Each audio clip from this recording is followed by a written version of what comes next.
big exclusive coming up now on 5 Live. India Today accesses crucial details of the Justice Yashwant Verma inquiry report. This is huge. Remember the cash haul case to which the judge maintained he had nothing to do with it.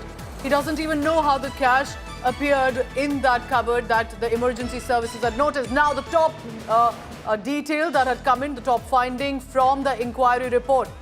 Presence of cash undeniably established. It is piles of unaccounted cash. Nobody has been able to ascertain how much cash there was even which was found burnt. Now the burden of proof is on the judge to explain the presence of that cash. But this is where it proves to be trouble possibly for the sitting judge. Justice Verma, according to the special report, the preliminary inquiry report, that Justice Verma has failed in providing a plausible explanation regarding the source of cash. Remember, 3 judges. It was a top court appointed panel of sitting judges who have examined this case further, have said Justice Verma has not been able to provide a plausible explanation regarding the source of the case. He's not been able to give a proper clarification, explanation, and also there's been a flat denial.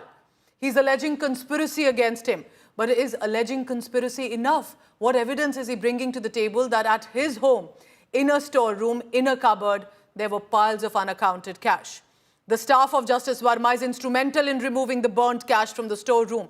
Why was the storeroom in a covert and active control of the family? It's after all a storeroom. And that's where perhaps a lot of questions are unanswered. There are misconduct allegations that have come in. I'm talking about at least 1.5 feet high of stacks, currency notes from the storeroom, and that were found in this burnt condition. Several other findings I want to immediately bring in. India Today's legal editor Nalini Sharma for the latest on that. Nalini, take us through all the big findings of this inquiry report, and do you believe this could land the judge in trouble? Well, Pooja, remember that since this entire case has happened and since the day that the video came out, when there was a press release issued by Chief Justice of India, Justice Sanjeev Khanna, we've been constantly reporting on this story, and a lot of these details have also been put out into the public domain earlier. But some of the crucial details that are emerging for the first time in this report, the details of which have now been accessed by India Today. Number one, it says that the witnesses who were examined by the inquiry committee have confirmed that there were not one but multiple stacks of cash that were found in that storeroom, right from the door of the storeroom till the opposite end. So the entire length of the storeroom, there were stacks of cash that were kept, and these stacks were at least 1.5 feet high, not only on the floor, but there were stacks also on the ledge. Another important point that has come out is that during the inquiry committee's interrogation of several persons, including the Delhi Police Commissioner, they had specifically asked the Delhi Police Commissioner as to why there was no FIR that was filed in the case, despite the fact that the cash had been found at that particular site. To which the Delhi Commissioner had replied that keeping in mind the legalities that are surrounding lodging an FIR against a sitting judge, which means that an FIR cannot be filed until and unless there is approval that is already given by the Chief Justice of India, is the main reason why the Delhi Police did not go ahead and file the FIR. While at the same time, the report also says that the action or inaction done by the Delhi Police is not within the scope of this inquiry, but this is something that has come out now. Another major revelation that has come out during these details is that there was a liquor cabinet that was present inside the storeroom which had liquor bottles in it, and when that liquor cabinet caught the fire, it was due to the liquor that was present inside the cabinet that the fire actually expanded and became a major fire, because of which a lot of the cash that was present in the storeroom had actually caught fire, which is why we saw the visuals of the half-burnt cash. So if it wasn't for the liquor cabinet, the fire comparatively could have been smaller, essentially because that liquor cabinet was specifically next to a switchboard. Along with that, the report also says that the burden of proof was on Justice Verma to prove where the source of this money had come from, and he completely failed in giving any details for it, and his misconduct is so serious that it calls for impeachment to be initiated against. That's the big story. If that happens, it would be historic to say the least. Nalini, stay on with me. Nalini, and our India Today Legal Bureau is tracking every development. 14th March. Remember when the country was shocked when these half-burnt piles of cash, unaccounted, we don't even know how much money we are talking about here, was found from the cupboard at a sitting judge residence. Now remember, the judge has denied all the charges, but a major scandal has surfaced ever since. According to our sources, the government of the centre is weighing impeachment against the sitting judge. This is rare, but also a complex move. I want you to understand what could happen, what are the implications, procedure, and importantly, why an impeachment motion possibly against Judge Yashwant Verma. A story shocking the very foundations of Indian judiciary.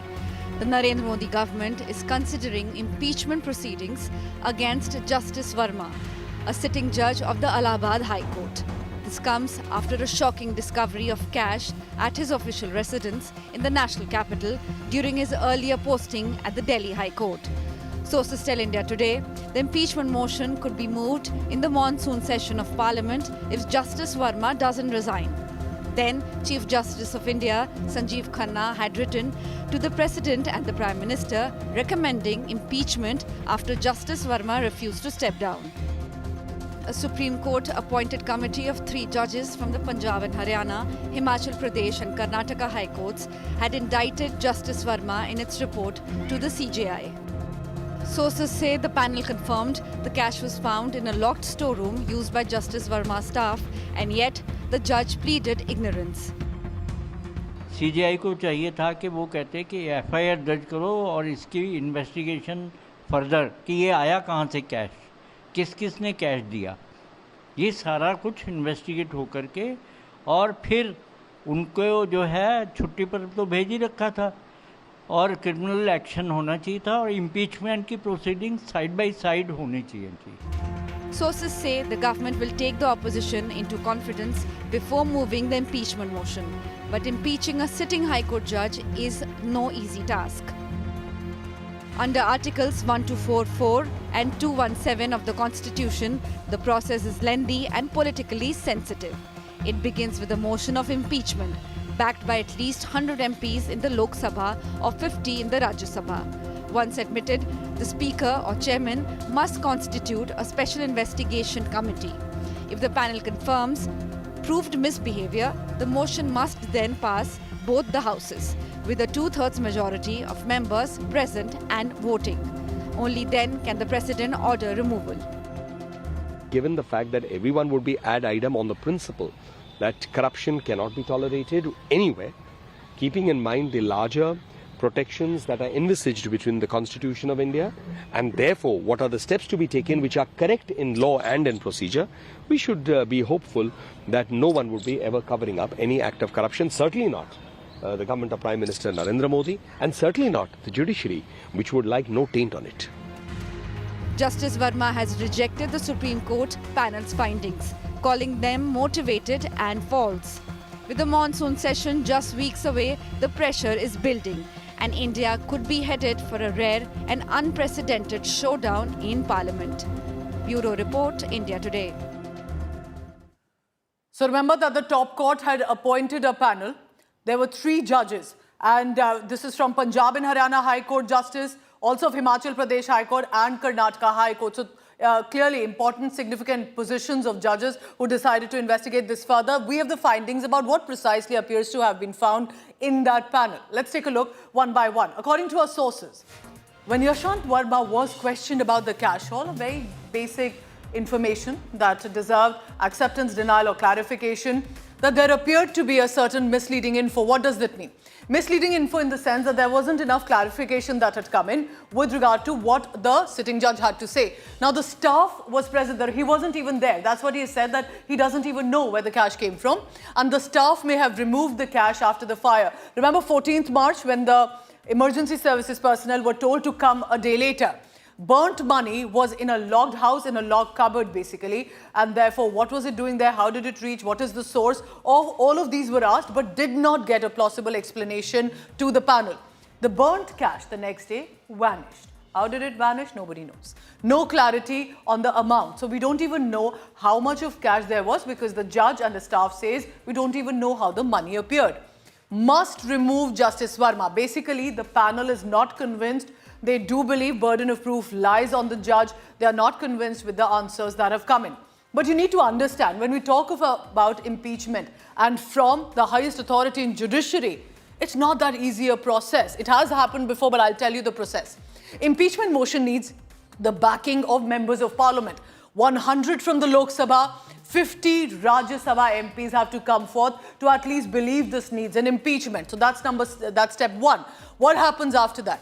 The Speaker in the Parliament, the Lok Sabha, will tell the Supreme Court to form an investigation panel of judges.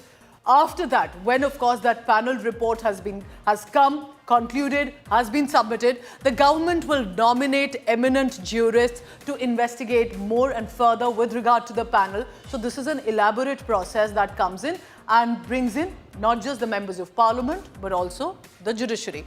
If found guilty, this is important.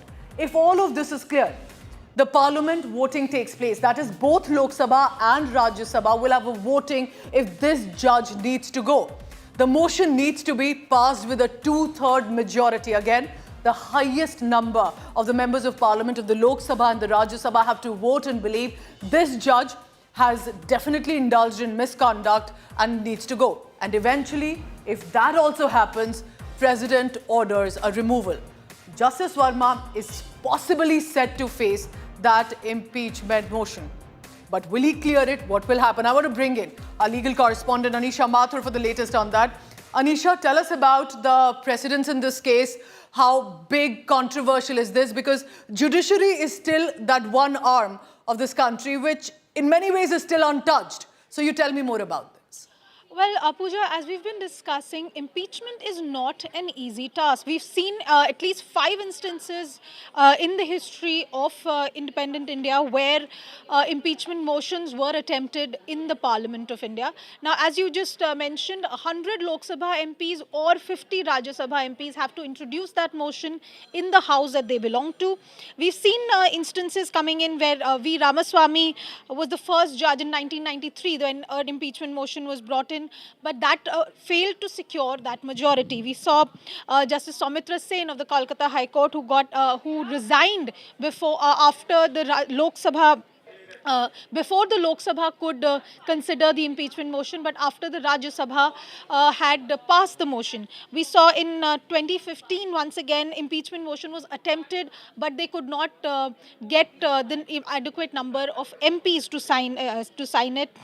We also saw the entire process going through for Justice Gangele, who was accused in a sexual harassment case. In that particular case, we saw the motion being brought. We saw 3 different inquiry committees being created. But then, in the meantime, it was found insufficient evidence was found, and therefore the motion was dropped. So there has been multiple instances where attempts have been made, but because of the requirement of the evidence, because of the requirement of consensus, it has not so far never happened that something like this has gone through the parliament. But now what we are hearing from government sources is that the government is going to attempt to bring in this motion. We've been speaking to opposition MPs, we've been speaking to lawyers.